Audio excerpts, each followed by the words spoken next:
Hello, my name's Noel, I'm a psychotherapist. Welcome to my YouTube channel and welcome to my website if you're watching this on my website. Do subscribe while you're here if you're on the YouTube channel, or if you want these blogs sent to you and get on my mailing list, then use the Contact Us page on my website and I'll send these to you. I do a regular psychotherapy blog trying to provide helpful tips really that are useful in everyday life, so things that you can do right now.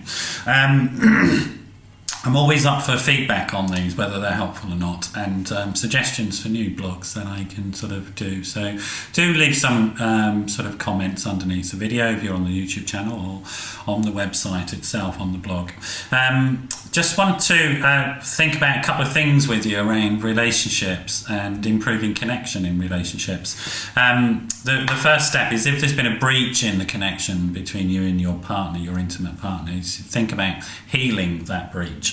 I came across a great blog by a therapist called Melanie Greenberg. She talks about how to heal a relationship, H-E-A-L, and it's a useful mnemonic, and she talks about hearing, empathising, acting and loving. Heal, H-E-A-L.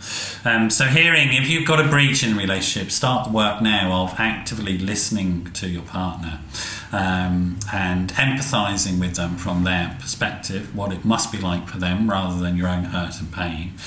Take action around that if you need to. If there are things that you've done that need sort of acting upon, ways that you are behaving, take that action and change your behaviour.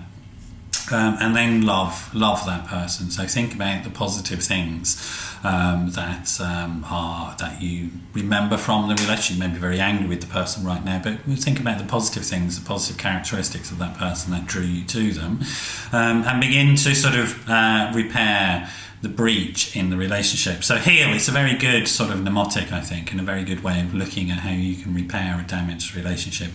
I'll put a link at the end of the blog to Melanie's post. It's well worth looking at. But let's say that there isn't a particular breach and you're just looking to improve the connection between you and your partner. Here's a few thoughts on things that you can do on an everyday level, really. First thought is thinking about saying thank you to your partner. We forget to do that with people that we're close to. We take them for granted. So finding something each day, and I mean each day, a small thing each day that you can say thank you to your partner for, showing gratitude to them for who they are and what they are. It's a great way to improve connection between you and the person that you love. Thinking about giving them some attention every day, when it's just them and nobody else. So you put away any distractions, you get away from the kids if they're around, you turn the phones off, you go and sit somewhere and you just listen and give them your attention for a period of time. And you do this without expectation that it's going to come back. Remembering to apologise for your bit in any sort of in any discord that's emerged.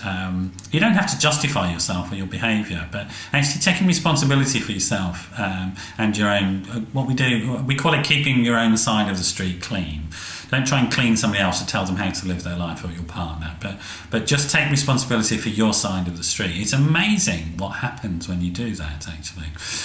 The sort of role modelling a way of being in a relationship. So apologise first, and for your bit, even if it's a very small bit, just do that apology and keep your side of the street clean. Be more playful on a daily basis. Lighten up. Relationships get very, very heavy and very serious, sorting out the bills, sorting out the kids, sorting out the work, sorting out the schedule and the rota, and all these things can weigh us down. So take that off on a daily basis and find something playful and fun to do on a daily basis. So, I mean, there's two benefits to that. One is that you actually begin to introduce sort of a lighter mood into the relationship, change the background noise, as we call it, which is evidenced to be very helpful. The other thing is it takes the pressure off those nights out and those special events. They don't have to take the whole burden of having fun in the relationship if you're doing something small on a regular basis. So something small on a regular basis is really, really healing. Actually, it's a good rule in any attempt to change things and improve things, is find the small things that you can do regularly. and you're more likely to be able to repeat them. And that small repetition, the small things repeated, have a very big impact going forward into the future. Show more compassion for your partner and what they're going through. Again, it comes back to the earlier points I said about empathy. Understand things from their point of view and express that empathy to them rather than dismiss it. Those are a few thoughts about how to improve connection in a relationship on a daily basis. And I guess the overall sort of theme that I'm trying to communicate to you is that small things done on a daily basis are much more effective than wait till there's a big crisis and then a big solution. A huge mountain of stuff is a real problem. But if you deal with the molehills as they come up, and even before that, I mean, this approach to doing relationships really is more about preventative work, which would go unnoticed really. You're not waiting for a problem, you're actually ensuring a problem doesn't occur by every day reconnecting with your partner through these techniques.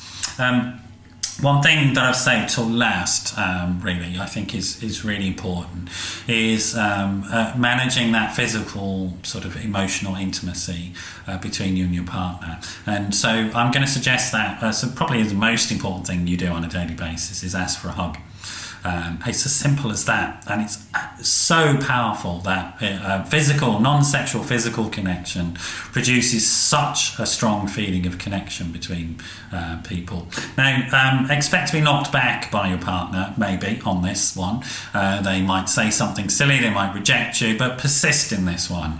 And really, if you can get into sort of hugging and non-sexual physical contact, looking in each other's eyes, staring into each other's eyes, that really strongly brings out an emotional connection. We know why it happens. It's called oxytocin. That's generated through non-sexual physical contact and eye-to-eye contact, and that will really sort of make you feel connected and bonded as a couple.